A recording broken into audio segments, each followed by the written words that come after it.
Good morning बच्चों। अब हम लोगों ने पीछे क्लास में, याद होगा आपको, औद्योगिक चरण में प्रवेश कर गए थे, है ना। हाँ, हाँ। औद्योगिक चरण में प्रवेश कर गए थे। आप लोगों को मैंने बताया था, उस डायग्राम आप लोगों ने कवर कर लिया था, हम लोगों ने उसकी शुरुआत कर दी थी। और आपका ये जो उपनिवेशवाद का अध्ययन है, उसका अप्रोच समझ में आ रहा होगा, कैसे हम लोग को कवर करना है। क्या कोई दिक्कत तो नहीं हो रही है? क्योंकि अगर यहां से स्लिप करोगे तो फिर आगे स्लिप होता चला जाएगा वो, इसलिए यहां तुम स्लिप मत होने देना। अगर यहां स्लिप नहीं हुआ तो आगे फिर चलता रहेगा। समझ रहे हो ना। नॉर्मली क्या होता है कि जब आप रिवीजन नहीं करते हो, जो आजकल बहुत ही कॉमन प्रॉब्लम है, तो चीजें छूटती चली जाती है। जैसे जैसे छूटती चली जाएगी, पाइल अप होता चला जाएगा, तो फिर ऐसा होता है कि जैसे आप न्यूज़पेपर ही आज नहीं पढ़ते, उससे कल पढ़ लूंगा, तो 1 वीक का हो जाता है, तो फिर धीरे धीरे अब उसको इग्नोर करके रख देते हो कि अब नए न्यूज़पेपर को पढ़ेंगे। तो ये एक ह्यूमन टेंडेंसी होती है। तो जब वो पाइल अप होता चला जाएगा, तो उसमें क्या होगा फिर दिक्कत, कि आगे जब बहुत जमा हो जाएगा, तो आपका उत्साह, मोटिवेशन खत्म हो जाता है पढ़ने का। और यहीं से समस्या शुरू होती है, कि यहीं से तुमको विषय में कॉन्सेप्ट का उलझ जाना या नहीं होना। नहीं तो चीजें इतनी क्लियर है, जैसे आप देख रहे हो, तो चाहे तुमको डलहौजी की नीति है, कोई नीति है, बातें तो तुमको समझ में आ जाएगी कि भाई इसमें क्या ऐसा फैक्टर है। एक एक फैक्टर को के लिए हमेशा स्पेस बनाना होगा। जो इंडिविजुअल, जो व्यक्ति है, तो व्यक्ति की भी अपनी भूमिका है, विचार की भी भूमिका है। तो लेकिन इन लोग इन भूमिका को क्या करेंगे, हम लोग थोड़ा सा उसको पूरक के रूप में देखेंगे, उसको हम लोग मुख्य भूमिका के रूप में नहीं देखेंगे, है ना। कहां पर लिखा हुआ है? अच्छा, हम जैसे तुम लोगों को वहां जो लिखवा रहा था, आपको याद होगा कि जहां पर हमने शुरू किया, याद होगा आपको कि हमने उसको एक आउटलाइन खींचा, और आज लगता है बच्चों को उपस्थिति कुछ कम है, वो टेस्ट के डर से भाग गए क्या? भागना क्या था, हमने कहा कि टेस्ट के बाद तो मैं अब क्लास लेने के बाद निकल जाऊंगा, उसको जिसको रुकना है रुकेगा, जिसको जाना है जाएगा। टेस्ट ज्यादा लोग दोगे तो बर्डन ज्यादा कॉपी एग्जामिन करने का होता है ना, तो प्रॉब्लम तो हम ही को होता है। भाग जाओगे तो हमको सुविधा हो जाएगी उसमें, कि नहीं? तो वो कोई बड़ी समस्या नहीं है, उसके लिए क्लास छोड़ना मुनासिब नहीं है ना। कभी भी तुम टेस्ट के लिए क्लास मत छोड़ना, टेस्ट के लिए तुम फ्री हो, हम तुमको जबरन नहीं करेंगे। क्योंकि हमने देख लिया पूरे मार्केट को एक्सप्लोर करके, सभी बच्चे के पास इक्वली, मतलब अंदर स्पिरिट ही नहीं होता है। तो स्पिरिट नहीं होता है तो हमको ऐसे बच्चे चाहिए भी नहीं, जो टेस्ट छोड़ के भागते हैं। भाई आपने फीस दिए, क्लास कोर्स पूरा करिए, जाइए, फिर कहीं घूमिए, फिर कहीं दूसरी जगह पर जाकर दस्तक दीजिए, और किसी दूसरे आदमी से पूछते पाइएगा कि सर तैयारी कैसे करें। अब यहाँ से दीक्षा लेकर जाइएगा, फिर कहीं पर और जाइएगा, और फिर किसी दूसरे के वो कहेगा कि देखिए अब ऐसे तैयारी कीजिए। पता चला कि 1 साल उनकी शागिर्दी में रहे। ऐसे तरह उम्र दराज मांग के लाए थे 4 दिन, 2 आरजू में कट गए, 2 इंतजार में। तो उसी प्रकार से जिंदगी कटती रहेगी। तो इसके लिए कोई हमें बिल्कुल ही टेंशन नहीं इस बात का कि जिसको नहीं टेस्ट देना है, मोस्ट वेलकम। मैं नहीं पूछूंगा, मैं उन्हीं लड़कों को लेकर चलूंगा जो टेस्ट दे रहे हैं, फिर उन्हीं में से मैं चुनूंगा किनकी तैयारी अच्छी चल रही, किनकी नहीं चल रही, उतना ही से हमको मतलब है। बाकी लोग क्लास करते रहो, फी तुमने दी है, तुम्हारा अधिकार बनता है क्लास करना, तुमको मैं रोक नहीं सकता। तो लेकिन जो हमारा एक शिक्षक होने के नाते फर्ज है, वो हम तुमको पहले बता देते हैं। इसके बाद जो अपना भविष्य का निर्धारक तुम हो, जब तुम्हारे पिताजी का जो तुम्हें नियंत्रण नहीं, तो हमारा नियंत्रण कैसे हो सकता है? तो हम ये चाहेंगे भी नहीं कि हम तुमको जबरन लाइफ को नियंत्रित करें। तो मैं आपको ये बताना चाहता कि उस समय हम लोगों ने जो जहां पर शुरू किया था, तो वहां पर हमने औपनिवेशिक हित तो दे दिया था विस्तार से, लेकिन बाद में मैंने महसूस किया कि हमको 1-2 पॉइंट डालना चाहिए था, और कुछ चीजें जो कि मुझे छूट गई। तो मैं उसके लिए उपाय करता हूं कि यहीं पर पहले ब्लॉक बनवा देता हूं, है ना, और ब्लॉक बनवा के थोड़ा सा उसमें डाल देता हूं। लेकिन उसको जोड़ने के लिए क्या सिंबल रखें हम लोग? एक सिंबल रख सकते हैं जिसको तुम रिवीजन में तुमको ध्यान हो जाए। जैसे जहां पर तुमने शुरू किया है ना, मतलब ये टॉपिक जो शुरू किया है, वो हमें डायग्राम से मतलब नहीं, जहां से राइटिंग शुरू किया है, राइटिंग में क्या हेडिंग दिया है? राइटिंग में हेडिंग क्या है? हाँ?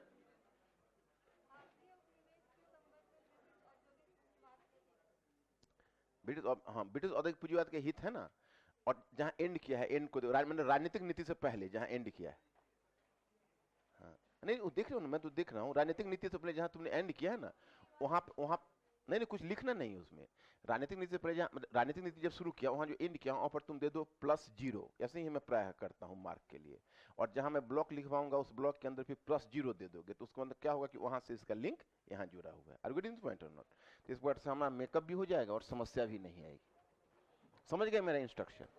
वहां पर +0 दे दो, जैसे मैं यहाँ पर जो टाइप करवाता हूँ ना, तो +0 यहाँ से वहाँ +01 +02 ऐसे ही करके, तो हमारा यहाँ जो टाइप करता है वो हमारा सिंबल समझता है कि कहाँ पर क्या डाला है, तो फिर एक जगह पर फिर टाइप होके आ जाता है। ऐसे आगे बढ़े, अब पैराग्राफ चेंज करिए। अब पैराग्राफ नहीं, ब्लॉक बनाओ, ब्लॉक बना के लिखो। हाँ हाँ हाँ हाँ हाँ हाँ हाँ, यह सही है, यह सही है, यह सही है कि इस काल में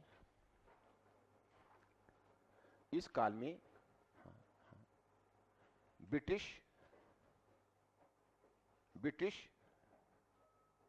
हाँ हाँ हाँ, ब्रिटिश नीति को प्रभावित करने वाला मुख्य कारक, ब्रिटिश नीति को प्रभावित करने वाला मुख्य कारक औद्योगिक पूंजीवाद रहा है। मुख्य कारक औद्योगिक पूंजीवाद रहा है, औद्योगिक पूंजीवाद रहा है। हाँ, हाँ, हाँ। परंतु यह भी सही है कि इसके साथ कुछ अन्य कारक भी जुड़े हुए थे,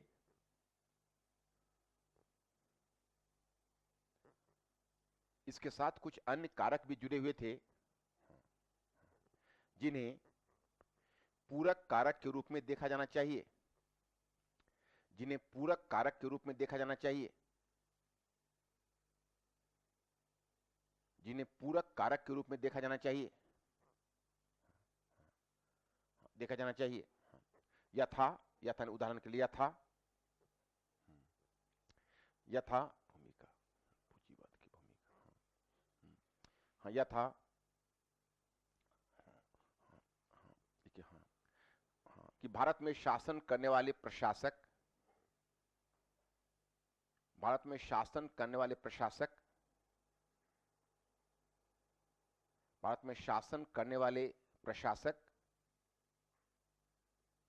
का निजी दृष्टिकोण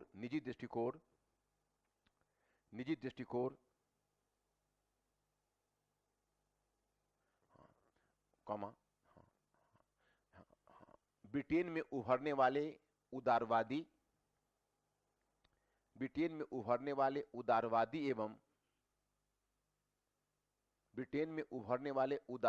एवं उपयोगितावादी विचारधारा का प्रभाव,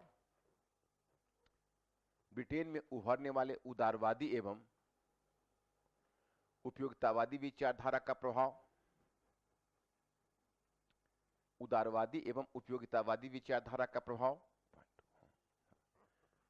कॉमा ठीक है, हाँ कि 19वीं सदी के ब्रिटेन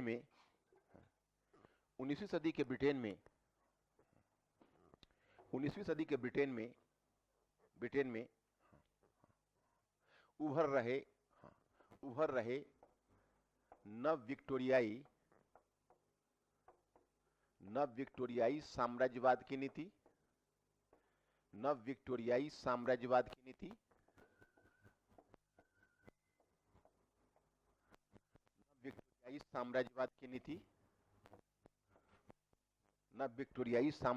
नीति, आदि।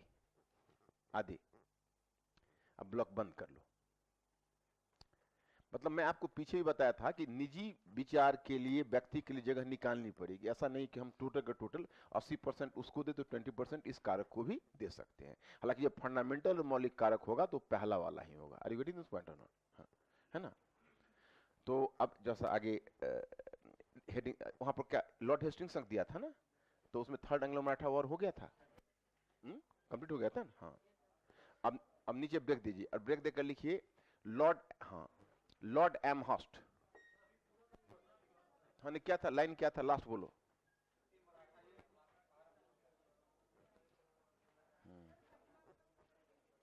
घटनाक्रम नहीं दिया था।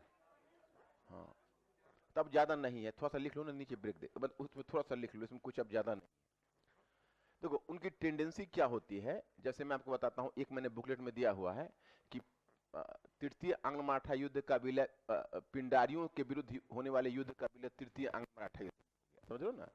तो वो क्या होता है कि उसमें कुछ क्वेश्चन, तो मैं बुकलेट में भी वो क्वेश्चन दिया हूं जो मैं आपको बता दूंगा, वैसे आप लिखिए वहां पर, थोड़ा सा लिखिए कि देखते हैं हाँ, हाँ, आराम हो गया, लिखा, हाँ लिखिए, हाँ। परंतु मराठे अब ब्रिटिश के साथ मुकाबला करने की स्थिति में नहीं रह गए थे। मराठे अब ब्रिटिश के साथ मुकाबला करने की स्थिति में नहीं रह गए थे। मुकाबला करने की स्थिति में नहीं रह गए थे।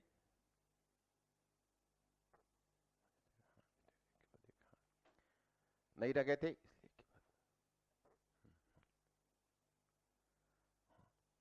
अतः पेशवा पेशवा, भोसले और होलकर तीनों पराजित हुए।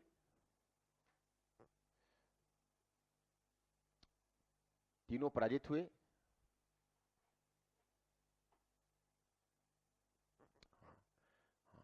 देखिए, होलकर और भोसले को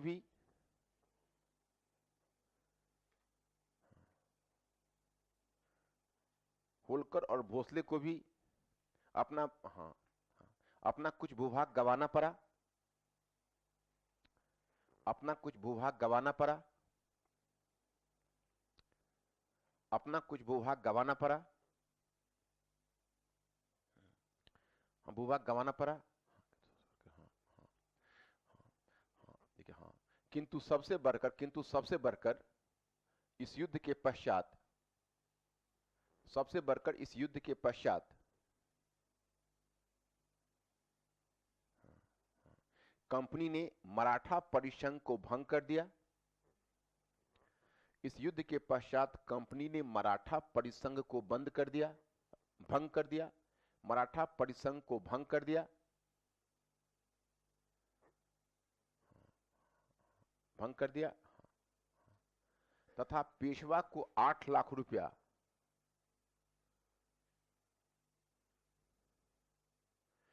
पेशवा को 8 लाख रुपए, पेशवा को 8 लाख रुपए वार्षिक पेंशन देकर बिठूर भेज दिया गया। बिठूर भेज दिया गया।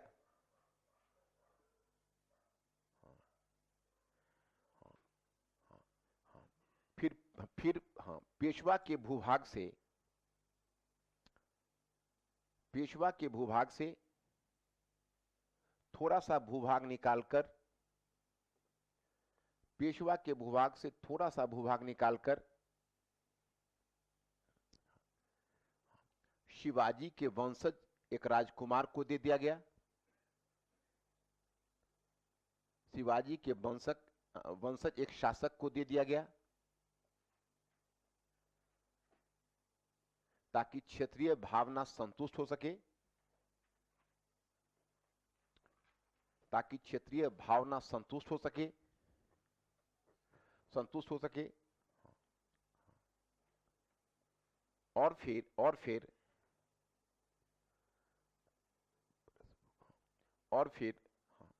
सारा भूभाग ब्रिटिश के बॉम्बई क्षेत्र में मिलाकर 1818 में, बॉम्बई क्षेत्र में मिलाकर 1818 में बॉम्बई प्रेसिडेंसी की स्थापना की गई।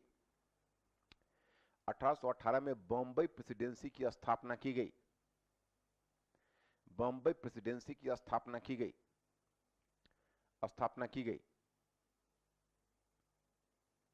स्थापना की गई। स्थापना की गई।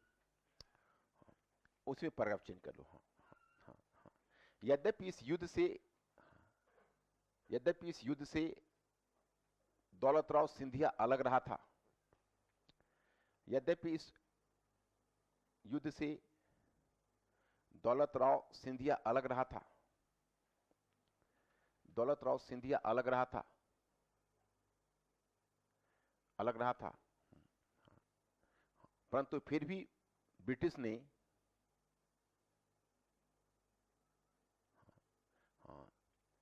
फिर भी ब्रिटिश ने सिंधिया पर यह आरोप लगाते हुए, सिंधिया पर यह आरोप लगाते हुए, यह आरोप लगाते हुए कि यह आरोप लगाते हुए कि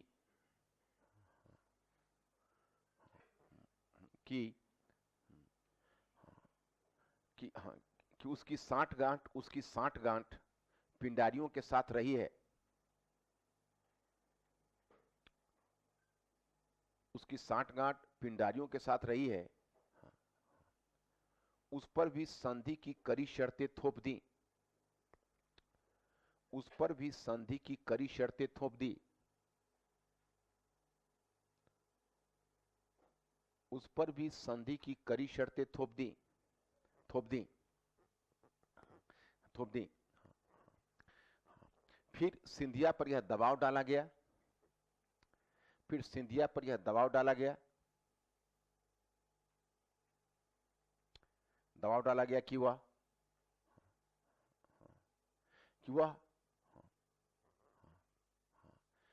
राजपूत क्षेत्रों पर से अपना संरक्षण वापस ले ले,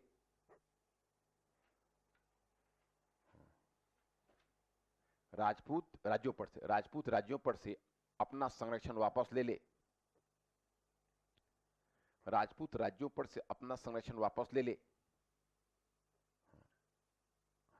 फिर ब्रिटिश को राजपूत राज्यों के साथ, फिर ब्रिटिश को राजपूत राज्यों के साथ, राजपूत राज्यों के साथ प्रत्यक्ष संबंध स्थापित करने का अधिकार मिल गया, प्रत्यक्ष संबंध स्थापित करने का अधिकार मिल गया।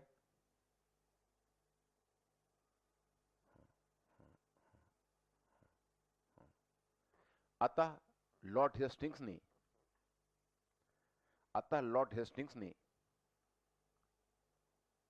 1818 में चार्ल्स मेटकाफ को, लॉर्ड हेस्टिंग्स ने 1818 में चार्ल्स मेटकाफ को राजपूत राज्यों से समझौता करने भेजा, राजपूत राज्यों से समझौता करने भेजा, राजपूत राज्यों से समझौता करने भेजा, राज्यों से समझौता करने भेजा, करने भेजा। देखिए, चार्ल्स मेटकाफ ने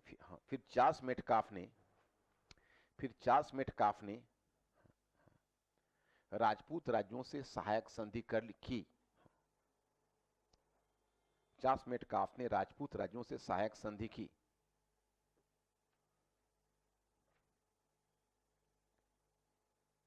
सहायक संधि की मतलब ये तुम तो जानते हो कि ब्रिटिश हमेशा अपने डॉक्यूमेंट्स को क्लियर रखते थे। अब यहां फिर एक बार अपने डॉक्यूमेंट्स को क्लियर रखना चाह रहे हैं, क्योंकि वो राजपूत राज्यों से तभी संधि कर सकते थे जब सिंधिया अपना संरक्षण वापस देता, क्योंकि महादाजी सिंधिया के समय सिंधिया ने राजपूत क्षेत्र पर हमला करके राजपूत राज्यों को अपने संरक्षण में ले लिया था। तो अब क्या है कि देखो, पिंडारी वाला जो चक्कर है, पिंडारी एक्चुअली, पिंडारी शब्द से ही पता चलेगा पिंडा, जो पिंडा का सेवन करते हैं, जो नशीले पदार्थ का सेवन करते हैं। तो मध्य भारत के क्षेत्र में तुम देखते हो कि पिंडारी फैले हुए थे, और एक समय था कि ये मराठों की सहायक सेना के रूप में इन्होंने काम किया था। लेकिन अब मराठे भी इनको थोड़ा अलग ही कर चुके थे। हालांकि हो सकता है दौलत राव सिंधिया से कुछ संपर्क भी रहा हो, लेकिन मराठे भी से अलग ही किए हुए थे। लेकिन ये लूटपाट का काम तब करने लगे थे। पहले मराठों की सेना में जाते थे तो उनको नियमित उनको वेतन तो नहीं मिलता था, परंतु युद्ध के लूट के माल में 25% उनको मिलता था। पेशवा की सेना में जाते थे, उसको पलपट्टी कहा जाता था उस रकम को।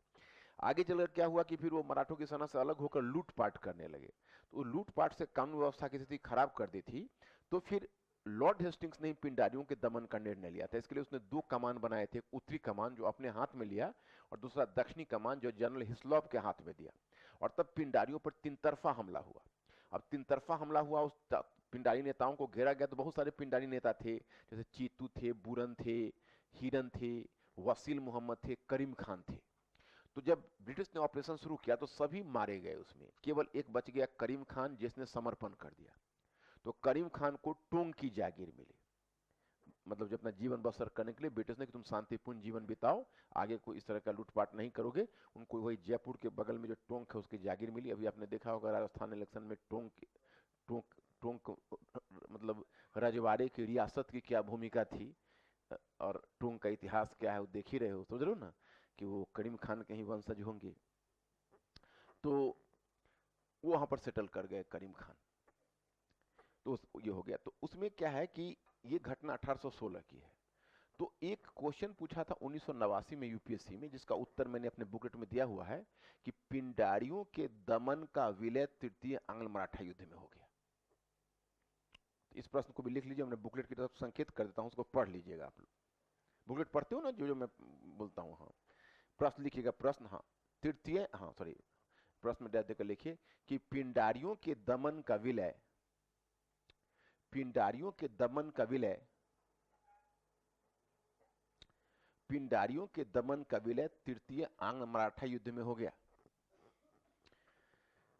पिंडारियों के दमन का विलय तृतीय आंग्ल मराठा युद्ध में हो गया। तृतीय आंग्ल मराठा युद्ध में हो गया। हाँ, हाँ, इस कथन का परीक्षण कीजिए, इस कथन का परीक्षण कीजिए, ब्रैकेट में लीजिए, हाँ बुकलेट। अब बुकलेट में पेज संख्या भी मुझे याद नहीं है, अपना तुम लोग खोज के देख लेना है ना, वो मराठा जहां है वहीं पर मिल जाएगा आपको। क्या कुछ दिख रहा है किसी को? कितना? 61 डाल दो फिर, होशोहवास में कह रहे हो ना? हाँ हाँ ठीक है, तो 61 डाल दो फिर। तो मतलब इसको देख लेना। अब सिंधिया उस युद्ध में कहीं नहीं था, लेकिन सिंधिया पर आरोप लगाया कि देखो हमको डॉक्यूमेंट से पता चला है कि यही जो पिंडारी नेता वो आप ही को अपना संप्रभु मानते थे, मतलब सबकी जड़ में आप ही हो। और तब इसी आधार पर सिंधिया से दबाव डाला, तो गंगा यमुना द्वार में उनका भूभाग भी छीन लिया बहुत सारा, और उसके बाद उल्टा उसको ये भी कहा कि अब राजपूत राज्यों से अपना संरक्षण वापस लो। सिंधिया ने राजपूत राज्यों से संरक्षण वापस लिया, उस क्षेत्र में उसने विस्तार कर दिया। अब वो मतलब वहां पर अपना वही चासमेट का आपको भेजा, चासमेट का आपने सभी राजपूत राज्यों से समझौता करके और उस पर सहायक संधि थोप दी, इसका काम हो गया। तो यहां तक तो समझ गए तुम लोग। अब नेक्स्ट वन प्रशासक का नाम लिखो,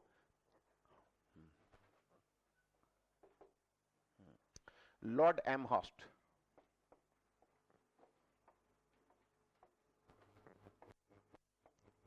लॉर्ड एमहर्स्ट,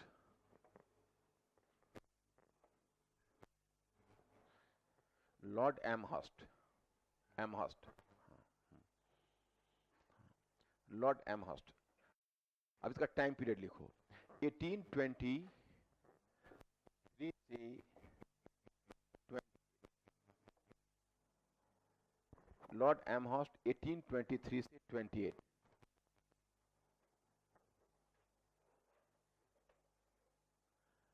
अब यहां पर लिखिए, हाँ हाँ हाँ हाँ, लिखिएगा प्रथम आंग्ल बर्मा युद्ध, प्रथम आंग्ल बर्मा युद्ध।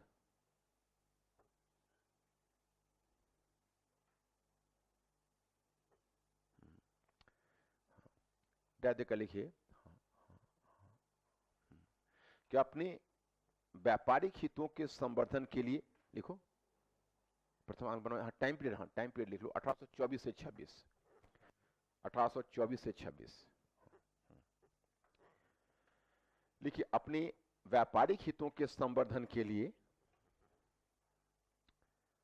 अपने व्यापारिक हितों के संवर्धन के लिए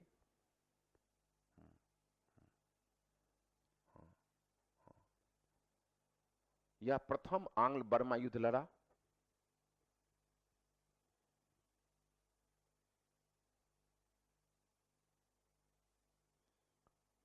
यह प्रथम आंग्ल बर्मा युद्ध लड़ा, हाँ बर्मा युद्ध लड़ा, हाँ लड़ा।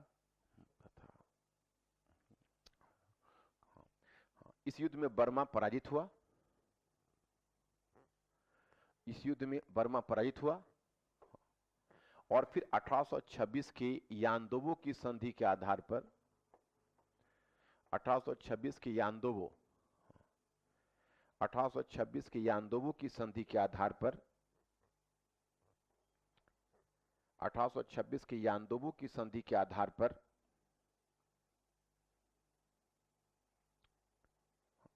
यानदोबो की संधि के आधार पर ब्रिटिश ने बर्मा से ब्रिटिश ने बर्मा से कई प्रकार की रियायतें ले ली। ब्रिटिश ने बर्मा से कई प्रकार की रियायतें ली।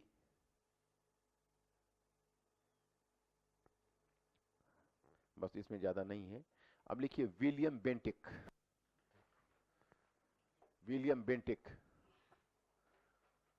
और विलियम बेंटिक में टाइम पीरियड लिखिए 1828 से 35। 1828 से 35। अब देखो, वैसे तो विलियम बेंटिक मुख्यतः सुधारों के लिए जाना जाता है, परंतु यहां पर हम विलियम बेंटिक के सुधारों की कोई चर्चा नहीं करेंगे।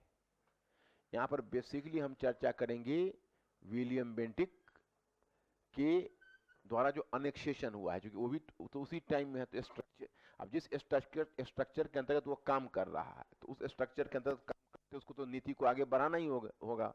तो उसने उसी स्ट्रक्चर के तहत काम करते हुए नीति को आगे बढ़ाया है। और इसी क्रम में तुम देखोगे, लिखिएगा हाँ, इसके समय भी क्षेत्र अधिग्रहण की नीति जारी रही।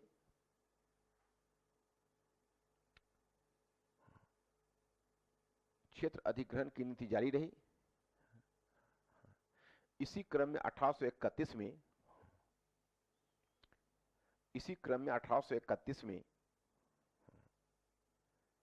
में मैसूर का अधिग्रहण किया गया। 1831 में मैसूर का अधिग्रहण किया गया। मैसूर का अधिग्रहण किया गया। उसके बाद फिर उत्तरी कछार, मध्य कछार, उत्तरी कछार, मध्य कछार, जैंतिया,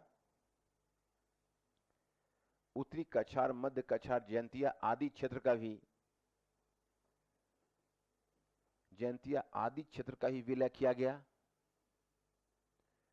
जैंतिया आदि क्षेत्र का ही विलय किया गया। नेक्स्ट पॉइंट, अब ये हो गया। अब लिखिए लॉर्ड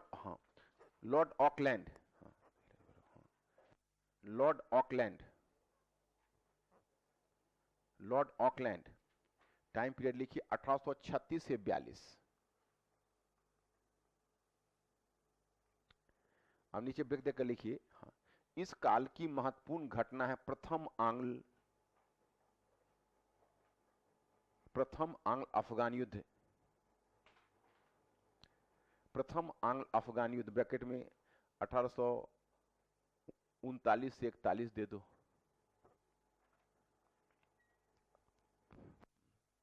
युद्ध, हाँ। अब देखो, थोड़ा सा इस अफगान वाले को सुन लो। एक्चुअली पहली चीज यह है कि अफगानिस्तान का लोकेशन ऐसा है कि हर युग में शासक वर्ग के लोग अफगानिस्तान को पाने के लिए ललचाते रहे। ये एकदम सेंट्रल पॉइंट पर है। यहां से आप यूरोप जा सकते, यहां से आप मध्य एशिया जा सकते, यहां से आप साउथ एशिया आ सकते, यहां से आप पश्चिम एशिया जा सकते।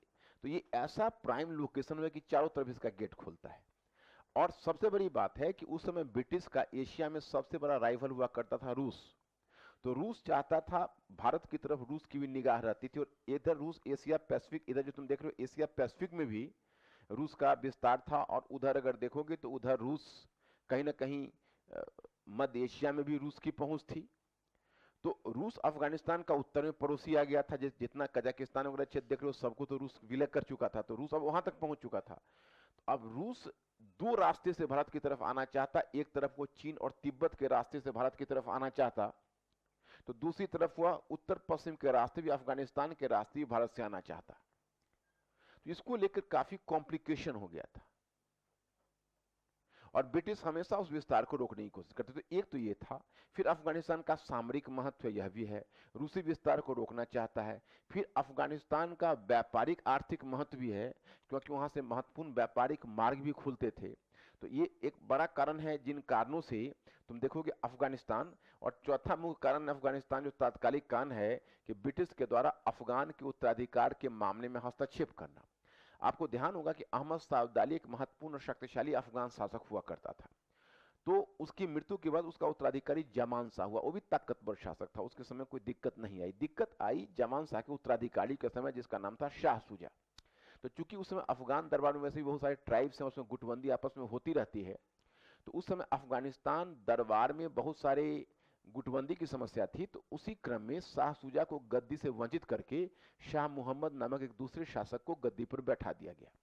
जब शाह शुजा को लगा कि अब इस क्षेत्र को हम प्राप्त नहीं करेंगे, तो वहां से अपने परिवार के सदस्यों और कुछ जुड़े हुए अंगरक्षकों के साथ वहां से वो भाग खड़ा हुआ और अपने साथ वो प्रसिद्ध कोहिनूर हीरा लेकर भी आया था, जो हीरा लेकर यहाँ से पहले डायमंड को यहाँ से नादिर शाह ने लूटा था मुगल दरबार से, और ये डायमंड को लेकर तब वो चला गया था ईरान। लेकिन ईरान में जब नादिर शाह के साम्राज्य का पतन हुआ और अफगान साम्राज्य का उद्भव हुआ, तो कभी यह डायमंड फिर ईरान के शासक नादिर शाह के हाथों से निकलकर पहुंच गया अफगान शासक अहमद शाह अब्दाली के हाथों में। तो वो वही अफगानों के पास ही वो हीरा था जिसको लेकर शाह शुजा भागा। सबसे पहले पंजाब में हो गया रंजीत सिंह के दरबार में। रंजीत सिंह से उसने सहायता की याचना की, लेकिन रंजीत सिंह ने उसे सहायता का बिल्कुल वचन दिया और तब उससे पहले हीरा उन्होंने हस्तगत कर लिया और फिर कोई उसको सहायता भी नहीं की। अब वहां से भागा हुआ तब वो आया ब्रिटिश के पास, ऑकलैंड के पास। तो ऑकलैंड की तो निगाह अफगानिस्तान पर पहले से ही थी, रूसी विस्तार का भी एक खतरा नजर आ रहा था और भी कई उसके आर्थिक सामरिक महत्व के चीज उसे दिख रहे थे। उसने रंजीत सिंह को भी अपने विश्वास में लिया और रंजीत सिंह ने वहां भी चालाकी की। तो ब्रिटिश ने उस समय ऑकलैंड ने मतलब एक त्रिपक्षीय समझौता किया। इस समझौता के तहत यह समझौता ब्रिटिश कंपनी, शाह शुजा और रंजीत सिंह के बीच हुई। तय यह हुआ कि कंपनी और रंजीत सिंह की सहायता से शाह शुजा को अफगानिस्तान की गद्दी पर स्थापित किया जाएगा। और फिर इसी संधि के तहत जब 16,500 सैनिक को लेकर शाह शुजा ने भेजा और ब्रिटिश ने भेजा शाह शुजा की सहायता के लिए, ये 16,500 ब्रिटिश सैनिक आगे बढ़े। शुरू में तो रंजीत सिंह की सेना भी साथ साथ चली, लेकिन रंजीत सिंह की सेना जाकर पेशावर में रुक गई। और रंजीत सिंह की सेना जब जाकर पेशावर में रुक गई तो फिर इन्हें अकेले बढ़ना पड़ा।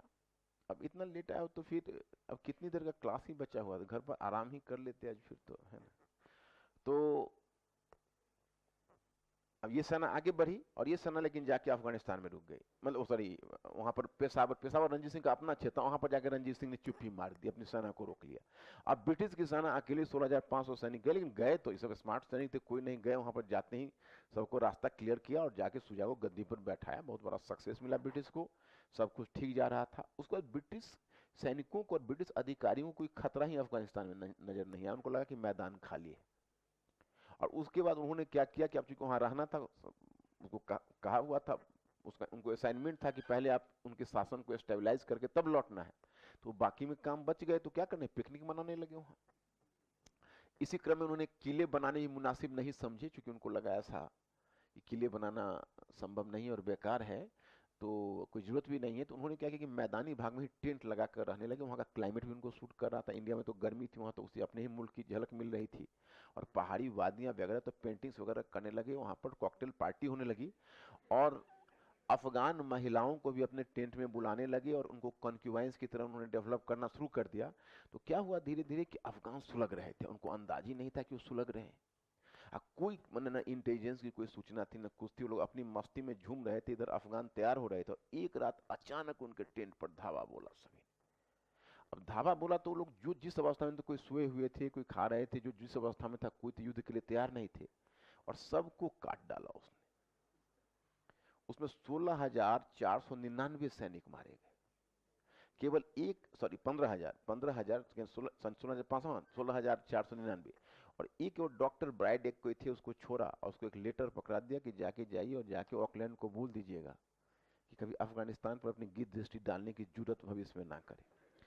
तो मतलब इसमें ब्रिटिश को बहुत बड़ा सेटबैक लगा, वहाँ भी बदनामी हुई कि भाई अफगानिस्तान में उनको एक झटका लग गया। तो यही प्रथम युद्ध जिसका परिणाम ब्रिटिश के पक्ष में नहीं गया। तो नीचे ब्रेक दीजिए। देखो, अगर अब यहाँ से तुम फॉरेन पॉलिसी को चेंज करना शुरू कर देते हो, जैसे हम तुमको दो पार्ट में आएंगे, पहला तो उपनिवेशवाद का पार्ट होगा और राष्ट्रवाद का पार्ट होगा। इस पार्ट के बाद तब तुम्हारा जो स्वतंत्रोत्तर भारत आएगा, तो एक चरण भारत की विदेश नीति का है कि ब्रिटिश जब हमारे यहाँ था तो ब्रिटिश ने क्या क्या किया, समझ रहे हो कि नहीं। अगर वहीं से निगाह, नॉर्मली क्या होता है कि बच्चों की निगाह वहां पढ़ नहीं पाती है, और निगाह पढ़ने के, देखो एक बार पढ़ने के बाद लोग भूल तो जाते ही हैं, इसमें कोई दो राय नहीं, भूलना बहुत ही नेचुरल है। लेकिन बार बार कोशिश करके अगर तुम लोग देखोगे कि भाई इंडिया के पड़ोस में क्या था, फिर जब हमारे उस समय आज़ादी मिलेगी तो फिर जो नेहरू जो पॉलिसी को आगे बढ़ाएंगे, तो नेहरू पीछे वाली पॉलिसी को कितना आगे बढ़ा पाते हैं। नेहरू को डेमोक्रेटिक कर्जन कहा गया है। तो कर्जन की नीति में ऐसा क्या था और नेहरू की नीति में ऐसा क्या था। फिर फाउंडेशन तो अपना विदेश नीति का नेहरू नहीं डाला है, आज भी कहां उस फाउंडेशन उखड़ पाया है। चाइना के संदर्भ में तो लाख कहते हो, नेहरू की 50 बदनामी करते हो। चाइना से की तरफ मित्रता के लिए लालच तो हमेशा लगा रहता है। अब आज की चाइना सोचो कि आज चाइना से मित्रता के लिए लालच हम लोगों का बना रहता है कि नहीं, चाइनीज से मित्रता करने, रोड ही बेल्ट वाले में देखो तो कितने लोग कहते हैं कि बेकार इंडिया पंगा कर रहा है, मिल जाए, है ना, और मिलजुल के अपना विकास करे हो। यही बहुत सारा आर्टिकल्स तुम पढ़ते हो ना, ऐसा आता है। अभी सोचो यह वह चाइना है, इस चाइना के बारे में हमारी धारणा आज ऐसी है, जब चाइना 62 में हमारा ऐसा बेतरह मान मर्दन किया, और जो कि दुनिया के लिए भी खतरा, पूरे एशिया पैसिफिक में खतरा बना हुआ, तब हमारा ये दृष्टिकोण। उस समय जरा सोचो नेहरू को, कि जिस समय दुनिया की दो बड़ी कॉलोनी आजाद हुई थी और चाइना भी एक टाइटन था जिसको कि यूरोपीय देशों ने पीटा था, और इंडिया भी शोषित हुए थे। उस समय नेहरू ने अगर इंडिया और चाइना के अलायंस से एशिया के रिसर्जेंस का सपना देखा था, तो उस समय अगर मोदी साहब होते तो वो भी देखते। Are you getting this point और नॉट? रह गई सिक्योरिटी प्रिपरेशन की, एक ही भूल नेहरू से, जब तिब्बत को अनेक्स किया तब नेहरू को थोड़ा संभाल जाना चाहिए था। ये उनकी भूल हुई। और सबसे जो जबरदस्त भूल नेहरू की वहां हुई कि चाइना को हम आज भी आप देखोगे कि हम लोग का जो एलएसी है, माने एलओसी है, तो उस एलओसी में, हाँ एलएसी माने लाइन ऑफ एक्चुअल कंट्रोल, तो उस एलओसी में आज भी अगर चीनी सेना आगे मूव करती है ना, तो हम आगे टेंट लगा के बैठते हैं। लेकिन हम ये जरूरत नहीं करते हैं कि चीनी लोगों को जाके उनको कहो पीछे हटो। और नेहरू तैयार नहीं थे और जाके फॉरवर्ड पॉलिसी अपना ली, आर्मी को कहा कि चीनियों को पीछे खदेड़ो। तो ये आर्मी जो उसको गए पुश करने के लिए, उसी में चाइना, समझ रहे हो कि नहीं। तो ये नेहरू का बहुत बड़ा, जब आप मिलिटरली प्रिपेयर्ड नहीं हो तो आप क्यों जा रहे हो पुश करने, पंचायत पर ही बात रहने देते। समझ रहे हो, अगर मान लो हम ताकतवर नहीं तो बात पंचायत पर ही रहे। अब जाइएगा तो आपको तो उठा के पटक ही डालेगा वो, अगर ताकतवर है तो जो पुश करने जो गए वहां पर भूल हुई। अदरवाइज चाइना से दोस्ती का लालच उस समय कोई भी होता, नेहरू के वजह उसको होता, और नेहरू तो और भी इस मामले में कॉन्शियस थे। और नेहरू का सपना यह था कि अगर चाइना और इंडिया का अगर बन गया इस तरह का अलायंस, तो हम न तो रसिया को यहाँ फटकने देंगे एशिया में, न अमेरिका को फटकने देंगे, हम दोनों के समानांतर तीसरी शक्ति के रूप में स्थापित रहेंगे। बहुत महत्वाकांक्षी योजना थी, चाइना के लिए भी बढ़िया होता हो। हालांकि चाइना के लिए क्या बढ़िया होता, चाइना तो लक उसका फेवर करता चला गया। जैसे कोल्ड वॉर के समय में चाइना एक गरीब कंट्री ही पहले था, लेकिन उसमें क्या हुआ, कोल्ड वॉर में जो रसिया से डिफरेंस किया, तो अमेरिका जो उसके साथ साथ जो चाइना के साथ जो अमेरिका की अंडरस्टैंडिंग हुई 1971 से 89 के बीच, वो अमेरिका से इकोनॉमिक बेनिफिट उसको बहुत ज्यादा हो गया। कोल्ड वॉर टाइम को अगर भुनाया है कोई तो चाइना ही भुनाया है। भुनाया पाकिस्तान भी है, लेकिन पाकिस्तान इतना बर्बाद कंट्री था कि जो भी अमेरिका से एड मिला वो सबको हजम कर गया वो, और उल्टा उसके यहाँ टेररिज्म आ गया और तरह की चीजें आ गई। वो अयास कंट्री था एक तरह से। चाइना जो था वो बड़ा लेबोरियस कंट्री था, तो उस अमेरिका से जो भी फायदा उसको इकोनॉमिक मिला, उसको एकदम बिल्कुल ही उस समय उस फायदे को उसने ये किया। तो एक ये बनता है जब इंडिया आज़ाद होगा उस समय फिर फॉरेन पॉलिसी की बात आएगी, और फिर वहीं से फॉरेन पॉलिसी में नेहरू का फाउंडेशन बनेगा, शास्त्री का होगा, इंदिरा गांधी का बनेगा। वहां से आगे बढ़ते हुए जो तुम जाओगे तो तुम नरेंद्र मोदी तक फिर फॉरेन पॉलिसी ऑफ इंडिया में पहुंच जाएगा। लेकिन अगर तुमको जियो पॉलिटिक्स का ज्ञान है कि इंडिया के नेबरहुड में कौन कौन कंट्रीज था, ब्रिटिश ने उसके कंटेक्स्ट में क्या नीतियां अपनाई, फिर बाकी जो आए उन्होंने क्या नीतियां अपनाई, तो वो चीज तुमको फिर ज्यादा फिर एक इंटीग्रेटेड अप्रोच देगा। तो आर गेटिंग दिस पॉइंट। तो फॉरेन पॉलिसी पर हम लोग अभी से ही नजर रखना शुरू कर दें और उसको नजर रखते हुए इतिहास पढ़ने का फायदा तो यही है ना कि अतीत में हम लोग देखते चलते हैं और वर्तमान तक पहुंच जाते हैं, तो हमारा जीएस का काम भी हो जाता है। तो इसको हम लोगों ने देखा और जैसे लिखना शुरू करो। हाँ, लिखिए कारण और डैश दीजिए। हाँ, कारण डैश दीजिए। हाँ, और डैश देकर पॉइंट फर्स्ट लिखिए। लिखिए हाँ, हाँ, हाँ। अफगानिस्तान क्षेत्र का व्यापक सामरिक महत्व था।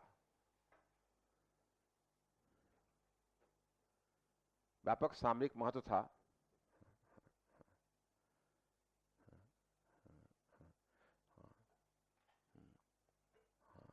इसका जुड़ाव पश्चिम एशिया, मध्य एशिया, मध्य एशिया और दक्षिण एशिया तीनों क्षेत्र से था। पश्चिम एशिया, मध्य एशिया और दक्षिण एशिया तीनों क्षेत्र से था।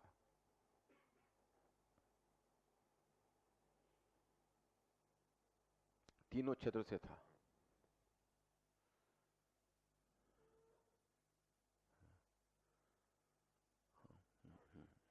पॉइंट नंबर 2, इस क्षेत्र का व्यापक आर्थिक और व्यापारिक महत्व भी था। इस क्षेत्र का आर्थिक एवं व्यापक महत्व भी था। व्यापक आर्थिक और व्यापारिक महत्व भी था। इसलिए ब्रिटिश इस पर नियंत्रण स्थापित करना चाहते थे। इसलिए ब्रिटिश इस क्षेत्र पर नियंत्रण स्थापित करना चाहते थे।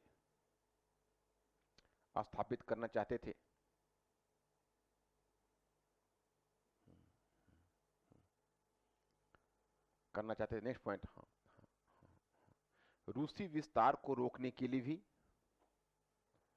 रूसी विस्तार को रोकने के लिए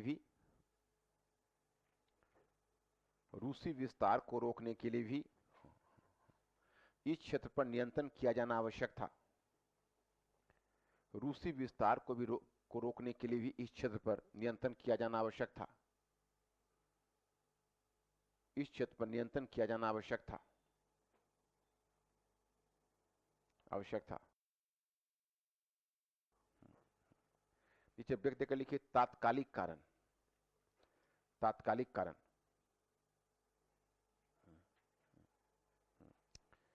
डैश देकर ब्रिटिश। हाँ, ब्रिटिश के द्वारा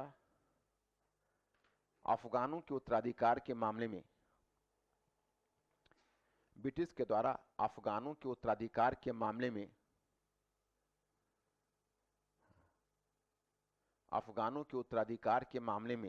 हस्तक्षेप किया गया था।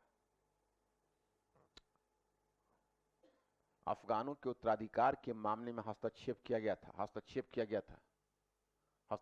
गया था। नीचे अब ब्रेक देकर लिखिए घटनाक्रम।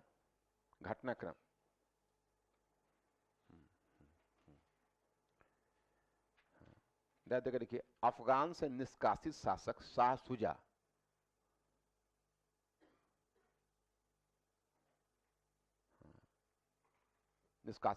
शाह शुजा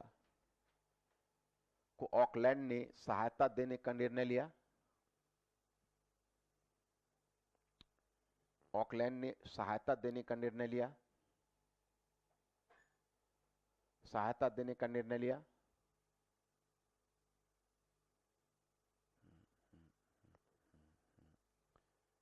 ऑकलैंड ने सहायता देने का निर्णय लिया। फिर 1838 में 1838 में ब्रिटिश रणजीत सिंह एवं शाह शुजा के बीच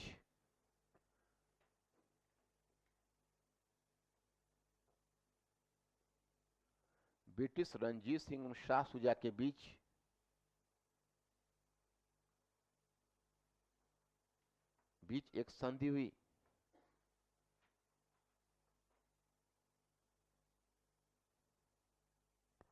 संधि हुई। इस संधि के तहत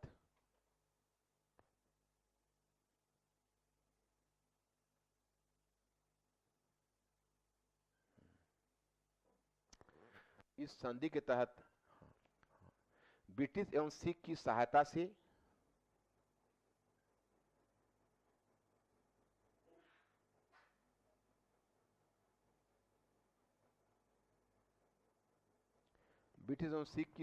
से रंजीत सिंह को, सॉरी ब्रिटिश और सिख की सहायता से, एक मिनट, सॉरी, शाह शुजा को अफगानिस्तान की गद्दी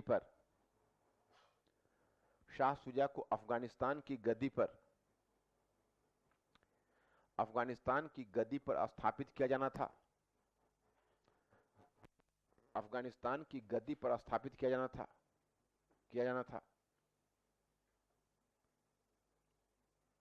अफगानिस्तान की गद्दी पर स्थापित किया जाना था। फिर लगभग 16,500 ब्रिटिश सैनिक अफगान अभियान पर निकले। 16,500 ब्रिटिश सैनिक अफगान अभियान पर निकले।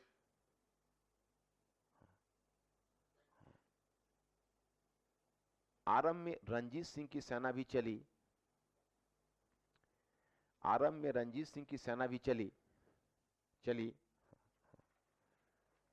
परंतु यह सेना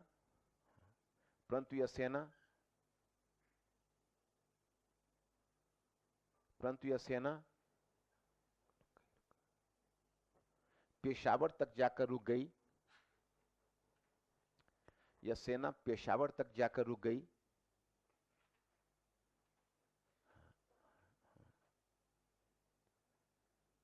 अतः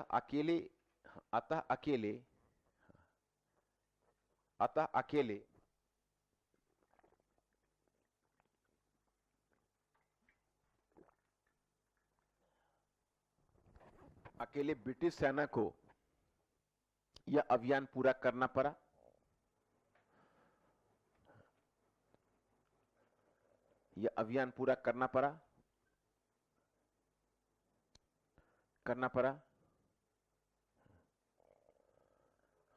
आरंभ में ब्रिटिश को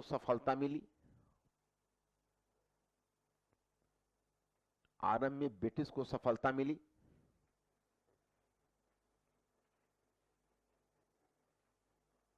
और शाह शुजा को अफगानिस्तान की गद्दी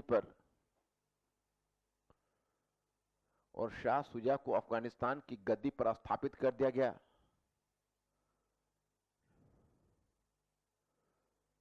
अफगानिस्तान की गद्दी पर स्थापित कर दिया गया।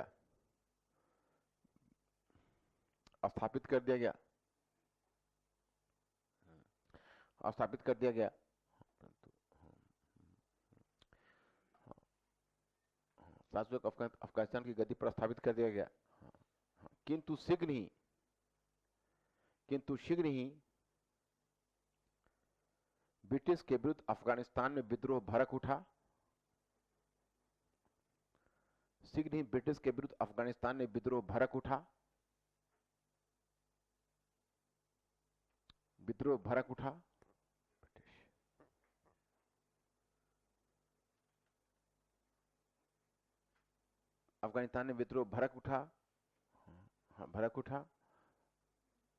और फिर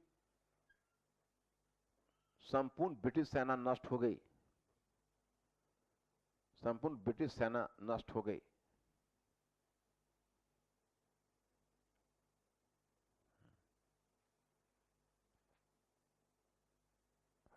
अतः इस अभियान में ब्रिटिश प्रतिष्ठा को गहरा धक्का लगा।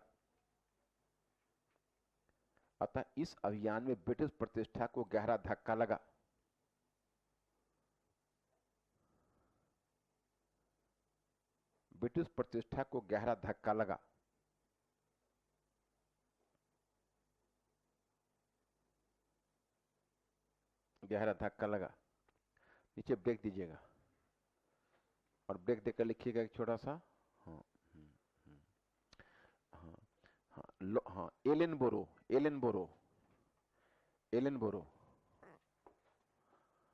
और टाइम पीरियड लिखिए 1800, एलन बोरो, टाइम पीरियड 1844 से, हाँ 1842 से 44, 42 से 44।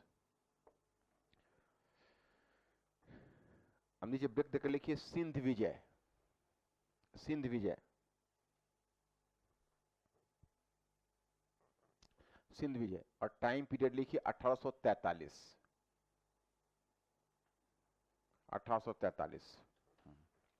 अब लिखिए, हाँ सिंध विजय, हाँ हाँ हाँ हाँ, कारण, कारण, हाँ हाँ हाँ हाँ हाँ हाँ, हाँ, सिंध, हाँ हाँ, पॉइंट फर्स्ट, रूसी विस्तार, हाँ हाँ, रूसी विस्तार को रोकने के लिए, रूसी विस्तार को रोकने के लिए सिंध पर नियंत्रण आवश्यक समझा गया, नियंत्रण आवश्यक समझा गया।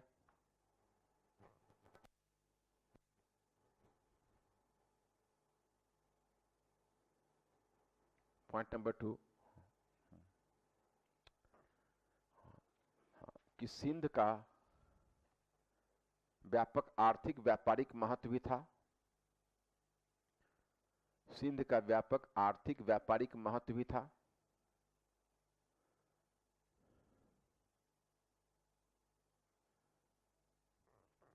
आर्थिक व्यापारिक महत्व भी था। पॉइंट नंबर 3, अफगान अभियान से, अफगान अभियान से जो ब्रिटिश प्रतिष्ठा को धक्का लगा था, अफगान अभियान से जो ब्रिटिश प्रतिष्ठा को धक्का लगा था,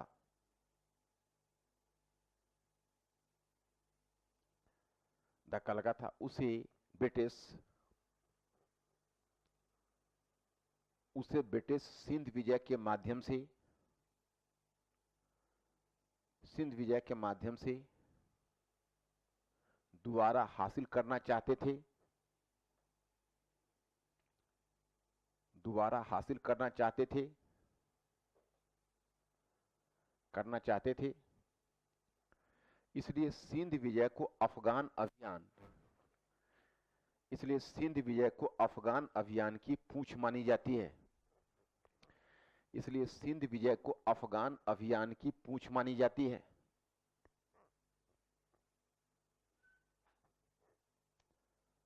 सिंध विजय को अफगान अभियान की पूंछ मानी जाती है।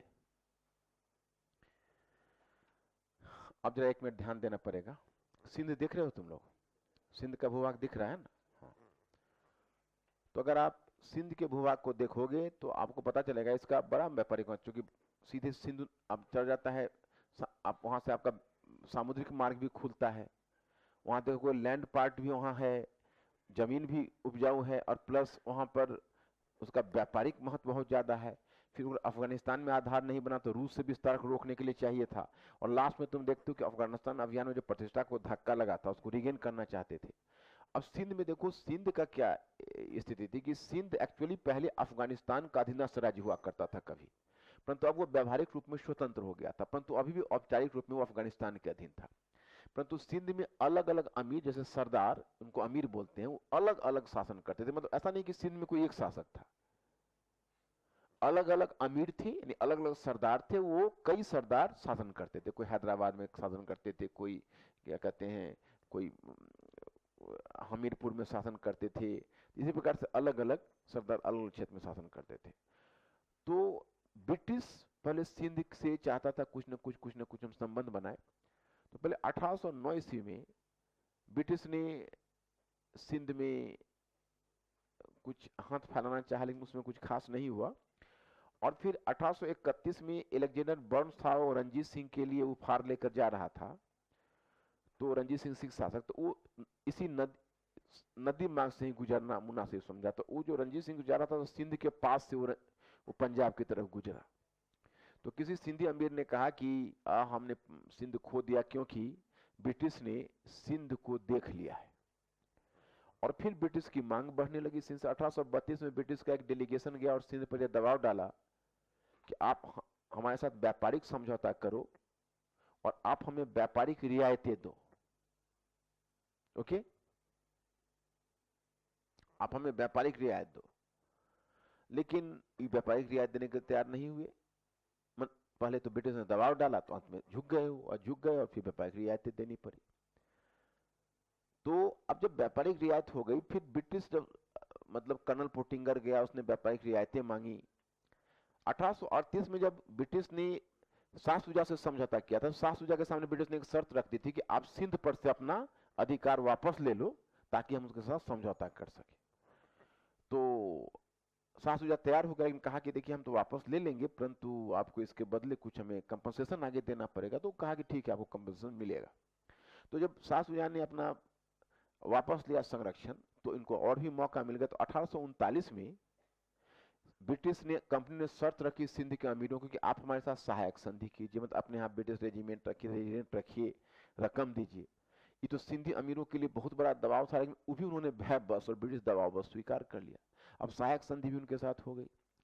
फिर अफगान अभियान हुआ, अफगान अभियान विफल होकर आ गया। तो अब इनको कहीं ना कहीं सिंध चाहिए था। तो उसमें सिंध का रेजिडेंट बनाकर भेजा गया था चार्ल्स नेपियर को। तो चार्ल्स नेपियर ने सिंध के अमीरों पर बड़ा गहरा दबाव डाला और कोई न कोई बहाने से उनके अगेंस्ट में युद्ध छेड़ दिया। जैसे शिकारपुर के अमीर रुस्तम और हैदराबाद के अमीर नासिर खान के अगेंस्ट में। अब शिकारपुर और हैदराबाद से संघर्ष शुरू किया और धीरे धीरे पूरे सिंध में उसको फैला दिया। और तब 1843 में उसने सिंध को जीतकर ब्रिटिश साम्राज्य मिला लिया। और फिर बड़ी निर्लजता पूर्वक उसने घोषणा की कि हमें सिंध को जीतने का कोई अधिकार नहीं था, परंतु हम ऐसा करेंगे और यह बड़ी ही उपयोगी, लाभदायक और मानवोचित निजता होगी। जो पहले ये बड़ा एक फेमस कोटेशन रहा है इसका, चार्ल्स नेपियर का। तो लिखिए घटनाक्रम लिखिए, घटनाक्रम। हाँ, लिखिए कि 1809 के पश्चात ही 1809 के पश्चात ही ब्रिटिश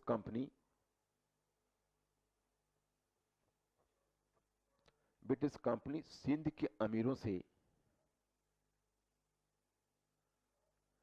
के अमीरों से जायज और नाजायज मांगे करती रही थी। सिंध के अमीरों से जायज और नाजायज मांगे करती रही थी और सिंध के अमीर उन मांगों के समक्ष झुकते रहे थे। और सिंध के अमीर उन मांगों के समक्ष झुकते रहे थे। उन मांगों के समक्ष झुकते रहे थे। झुकते रहे थे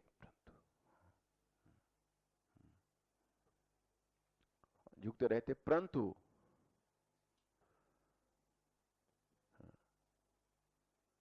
परंतु कट कर दो। हाँ लिखो। हाँ हाँ, सबसे बढ़कर 1839 में 1839 सबसे बढ़कर 1839 में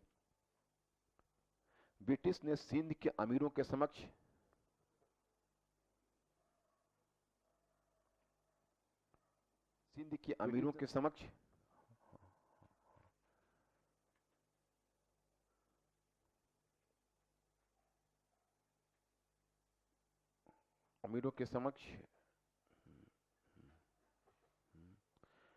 ब्रिटिश ने सिंध के अमीरों के समक्ष क्या ले उसको, हाँ सिंध के अमीरों के समक्ष सहायक संधि, अमीरों के समक्ष सहायक संधि का प्रस्ताव रखा था तथा सिंध के अमीरों ने इस प्रस्ताव को भी स्वीकार कर लिया था।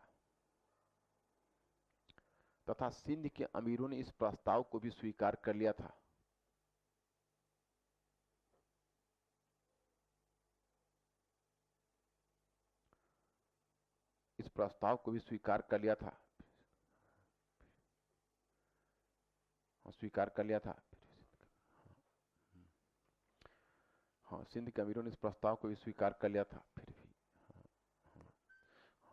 फिर भी ब्रिटिश रेजिडेंट चार्ल्स नेपियर ने सिंध के अमीरों के विरुद्ध युद्ध छेड़कर सिंध के अमीरों के विरुद्ध युद्ध आरंभ कर 1843 में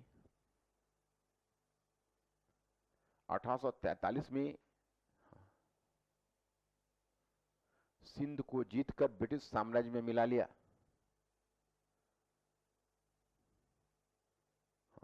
सिंध को जीतकर ब्रिटिश साम्राज्य में मिला लिया और फिर बड़ी निर्लज्जता पूर्वक उसने यह स्वीकार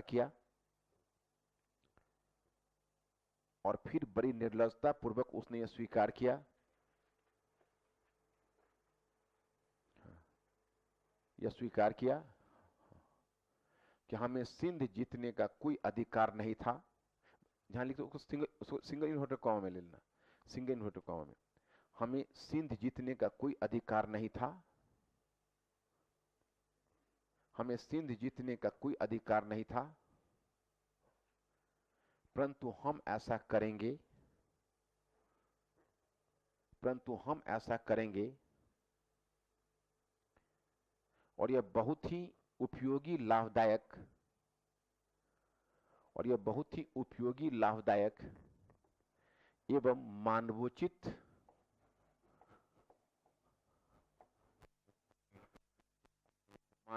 निष्ठा होगी।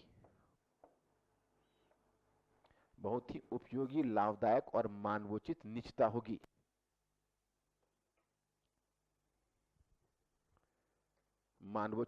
होगी। तो ये आपका हो गया, मतलब मानव के लिए उचित निष्ठा, ये आपका हो गया। अब नीचे ब्रेक देकर हम नेक्स्ट हेडिंग दीजिए, लॉर्ड हार्डिंग।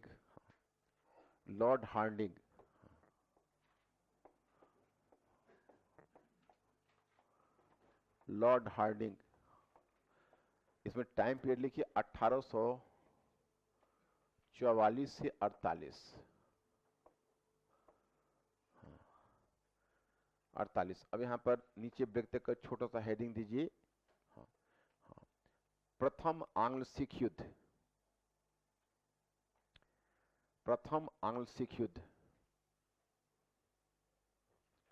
और ब्रैकेट में लिखिए 1845-46।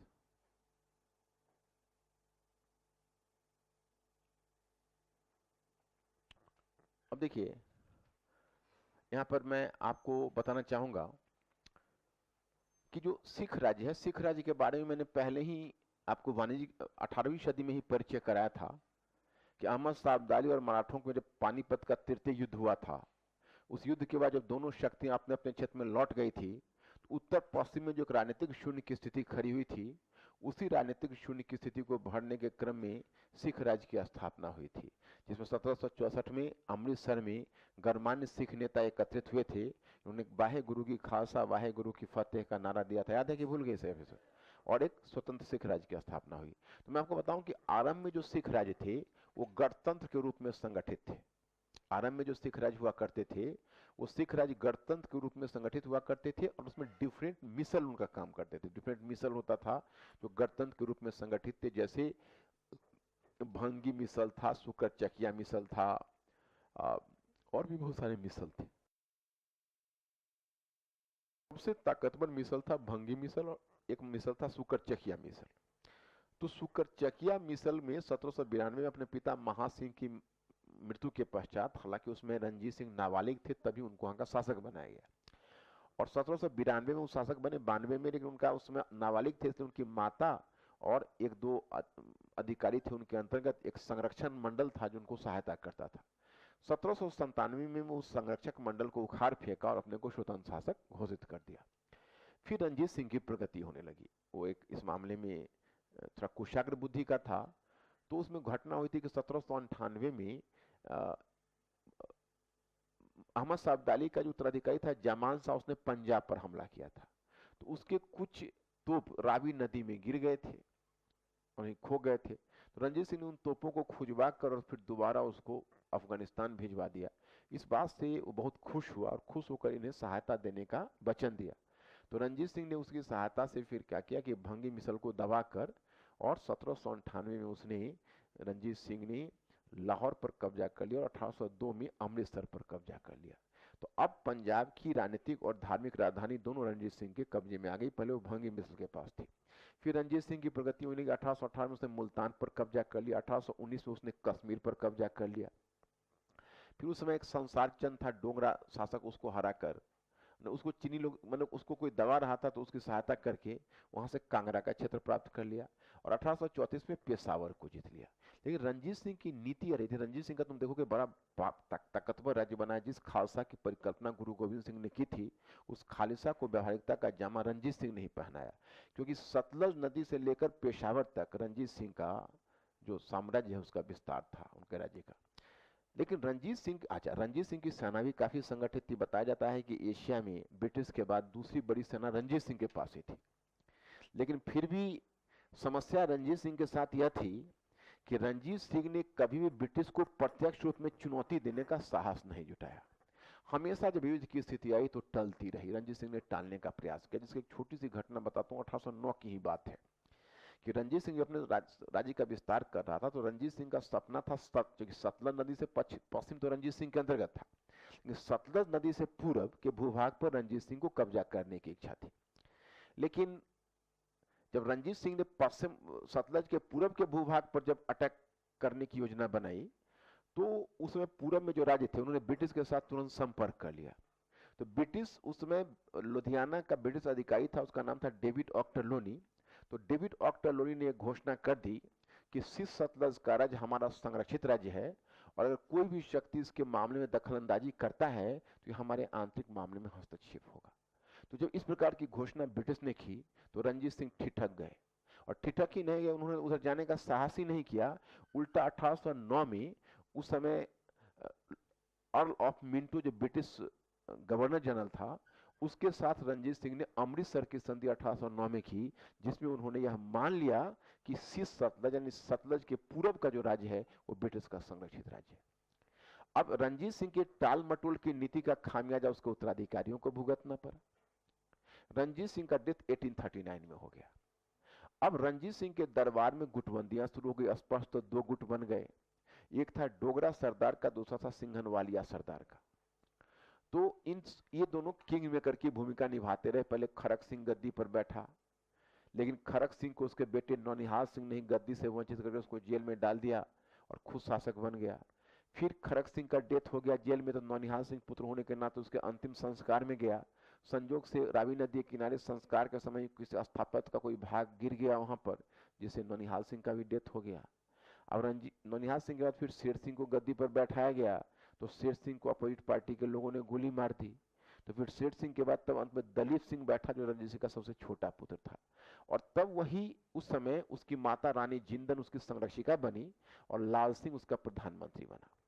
अब देखो वही समय है कि ब्रिटिश की गिद्ध दृष्टि पंजाब पर पड़ेगी। उसका कारण यह है कि जो पंजाब में जो ब्रिटिश का विस्तार है वो ब्रिटिश के उत्तर पूर्वी सीमा नीति का स्वाभाविक अंग है। ब्रिटिश का उद्देश्य था कि उत्तर पश्चिम सीमा नीति का विस्तार करना।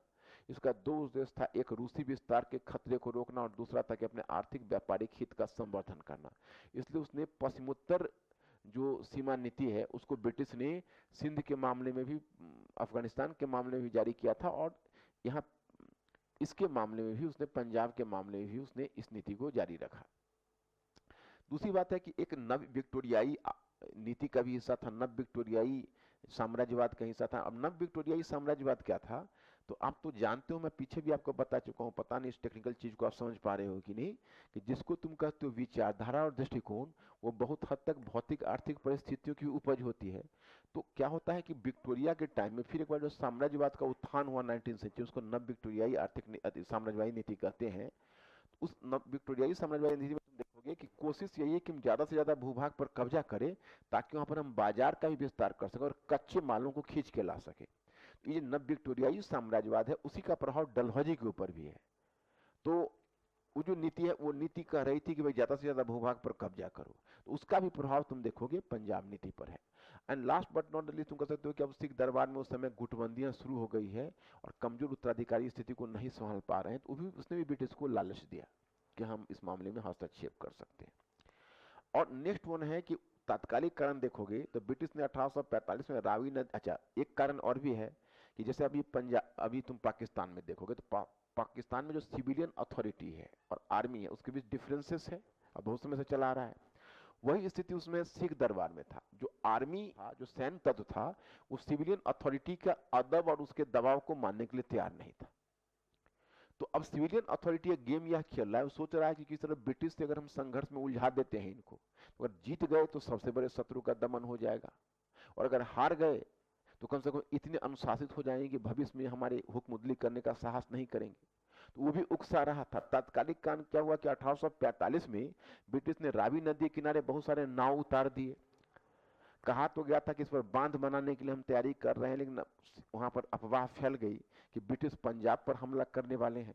इसी पर सिख सेना गर्म हो गई और तात्कालिक कारण बन गया वो आपको प्रथम आंशिक युद्ध का, जिसमें कई छोटे छोटे युद्ध हुए थे। मुदकी में एक युद्ध हुआ था, फिरोज शाह में युद्ध हुआ, बालीवाल आलीवाल में युद्ध हुए, लेकिन जो निर्णायक लड़ाई हुई 1845 में वो सोबरा में हुई। सोबरा की लड़ाई में सिख हार गए और तब ब्रिटिश ने उनको मार्च 1846 में लाहौर की संधि थोप दी। लाहौर की संधि में कश्मीर का भूभाग ले लिया गया पंजाब से, और फिर ब्रिटिश ने कश्मीर के भूभाग को डोगरा सरदार गुलाब सिंह के हाथों बेच दिया 50 लाख रुपए के एवज में। तो वही जो कश्मीर पंजाब से अलग हुआ है, तो वही डोगरा सरदार का उत्तराधिकारी आगे तुम देखोगे गुलाब सिंह का उत्तराधिकारी है, जो हरि सिंह, जो इंडिया के साथ इंस्ट्रूमेंट ऑफ एक्सेशन पर हस्ताक्षर करेगा, दैट इज हरि सिंह। तो इस तरह से तुम देखते हो कि ये एक बहुत बड़ा तुमको एक बदलाव देखने को मिलेगा। और फिर सिख दरबार को एक तरह से सहायक संधि भी स्वीकार करनी पड़ी, तो सिख दरबार में एक ब्रिटिश रेजिडेंट स्थापित हो गया।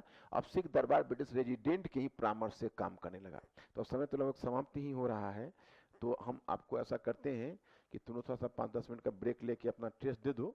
और वैसे तो देखो हम संडे क्लास तुम्हारा लेंगे, लेकिन अब हम लगातार इतने संडे पक चुके हैं कि इस संडे को मैं खुद आराम करना चाहता हूँ। मुख्य चीज है, मतलब मैं एकदम थक गया है मेरा दिमाग बिल्कुल लगातार। अब हुआ क्या कि 2 संडे तुम लोगों का क्लास यहाँ लेते, 2 संडे से मॉक में वहां बैठ रहे थे। सो हमारा मतलब मॉर्निंग से लेके समझो 5 बजे शाम तक इतना मेरा दिमाग मतलब करता रहा, फिर आराम नहीं हुआ। पेपर्स जमा हो गया अब 12-14 दिनों का। सो अब हम कल आराम करना चाहेंगे, डिक्लेयर तुम लोग अनुमति लेके, फिर अगले संडे देखते हैं। मंडे को तुम लोग मिलो, अभी टेस्ट दे दो ब्रेक लेकर, समझ रहे हो ना। हाँ।